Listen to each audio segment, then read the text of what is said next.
পছন্দ করে না, তারা এইগুলো ছড়াচ্ছে যে খালেদা জিয়া নাই, খালেদা জিয়া মারা গেছে বা খালেদা জিয়া ওক হয়েছে, হ্যাঁ তারা কোনো দেশে আসবে না, এই ধরনের প্রোপাগান্ডা ছড়াচ্ছে। যারা বিএনপিকে পছন্দ করে না তারা এইগুলো ছড়াচ্ছে। সেই ক্ষেত্রে কি কোনো ব্যক্তিবর্গ বা কোনো দল বা কাউকে আপনি দায়ী করবেন? আসলে এটা দায়ী করে কিছু নেই। এখানে দেখা যাচ্ছে যে যারা এখানে দল কেন বিএনপি ছাড়া এখানে আরও অনেক দল আছে। এটা বিএনপি ছাড়া আরও অনেক আপনার দল আছে, যারা নাম সদস্য দলও আছে এবং যারা কর্মী আছে, তারাও কিন্তু এই ধরনের প্রোপাগান্ডা ছড়াচ্ছে। আমরা এ থেকে দূরে থাকতে চাই।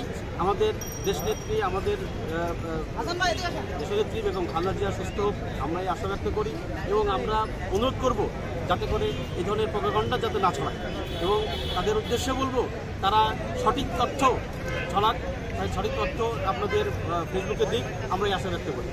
আর দল থেকে ইতিমধ্যে একটি বার্তা দেওয়া হয়েছে নেতাকর্মীদের উদ্দেশ্যে যে এবারকার হসপিটালের সামনে আপনাদেরকে না আসার জন্য, তারপরেও আপনারা আসছেন, এটার আসলে কারণ কি বা কেন আসলেন?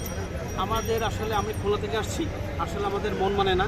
আমরা দীর্ঘদিন দূরে থাকি, ঢাকা থেকে অনেক দূরে থাকি আমরা, যে আমরা স্বচ্ছতা এবং সততা আমরা মিলাতে পারি না।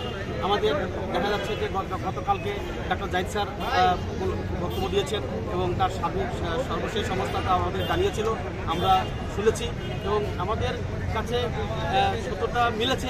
তারপরেও মন মানে না ভাই যে আমরা খুলনা থাকি, যে খুলনা থেকে আমরা সত্যতা মেলানোর জন্য, সত্যতা যে কী আসলে কী ঘটনা কী আমরা এটা জানতে পেরেছি। আমাদের যেহেতু আমাদের নেতৃত্ব এখানে নাভিড় করার জন্য বলেছে আমাদেরকে, তারপরেও আমাদের মন মানে না ভাই, কারণ আমরা তাদের ভালোবাসি, আমরা দেশনেত্রী ভালোবাসি, বিএনপি ভালোবাসি। তথা আজকে প্রায় 32 বছর আমি দল করি, 32 বছরে একটা দিনের জন্য আমরা বিএনপি ছেড়ে যাই নাই।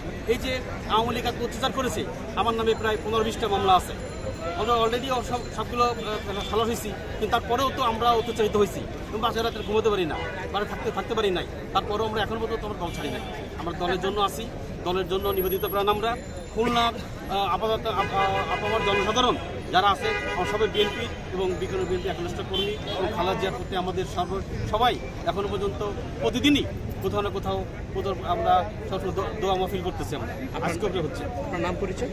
আমার নাম এসোসিয়েশন ডাবলু। আমি বেলখালী ছাত্র দলের সাবেক সভাপতি, বিএনপির ছাত্র সম্পাদক ছিলাম দুর্গপুর থানা বিএনপি, এখন বিএনপি সদস্য মনে করি। ধন্যবাদ। ধন্যবাদ। আসসালামু আলাইকুম।